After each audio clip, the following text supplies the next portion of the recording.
যুক্তরাষ্ট্রে ডিমের বাজারে চলছে আগুন। দেশটিতে প্রতি ডজন ডিম কিনতে গুনতে হচ্ছে প্রায় $5। এমন পরিস্থিতিতে যুক্তরাষ্ট্রের মানুষ ডিম পাড়া মুরগি ভাড়া করা শুরু করেছেন।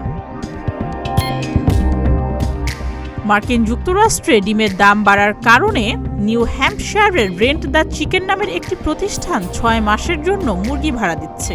প্রায় $600 বিনিময়ে দুটি মুরগি ভাড়া নিয়ে প্রতি সপ্তাহে 1 ডজন ডিম পেতে পারবেন গ্রাহকরা।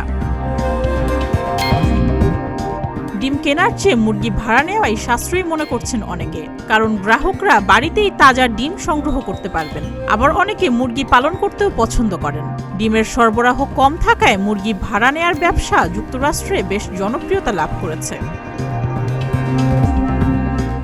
বার্ড ফ্লুর প্রভাবে যুক্তরাষ্ট্রে আশঙ্কাজনক হারে কমে গেছে মুরগির সংখ্যা, ফলে তৈরি হয়েছে চরম ডিমের সংকট। এর কারণে গত 1 বছরে ডিমের দাম বেড়ে প্রায় দ্বিগুণ হয়েছে।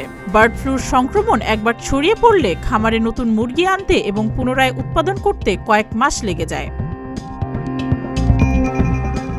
বার্ড ফ্লু মোকাবিলায় হিমশিম খেতে হচ্ছে যুক্তরাষ্ট্রকে। 2024 সালের ডিসেম্বরে আইওয়া অঙ্গরাজ্যের শুধু একটি খামারেই 42 লাখ মুরগি মেরে ফেলা হয়েছে।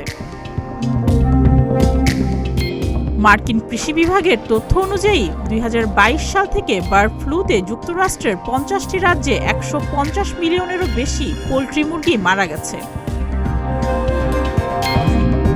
সুস্মিতা, প্রতিদিনের বাংলাদেশ।